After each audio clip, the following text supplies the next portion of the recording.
ఎప్పుడైనా సరే నిమ్మకాయ పులిహోర మీ చేత్తో ఎదుటి వాళ్ళకి పంచిపెడితే డబ్బుపరమైన కష్టాలన్నీ తొలగిపోతాయి.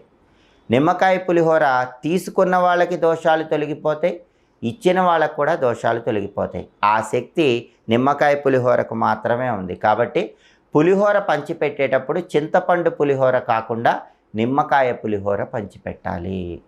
నిమ్మకాయలు రాహుకేతు స్వరూపాలు. నిమ్మకాయలకి సమస్త దోషాలను తొలగింపజేసే శక్తి ఉంది. కాబట్టి బాగా డబ్బు పరంగా చిన్న కష్టాలు వచ్చినా పెద్ద కష్టాలు వచ్చినా మీ జన్మ నక్షత్రం ఉన్న రోజు, లేదా మీ నామ నక్షత్రం ఉన్న రోజు, లేదా మీరు పుట్టిన తిథి ఉన్న రోజు మీ చేత్తో 11 మందికి నిమ్మకాయ పులిహోర పంచిపెట్టండి. అప్పుడు డబ్బు పరమైన పెద్ద కష్టం నుంచి కానీ చిన్న కష్టం నుంచి కానీ తొందరగా బయటపడవచ్చు.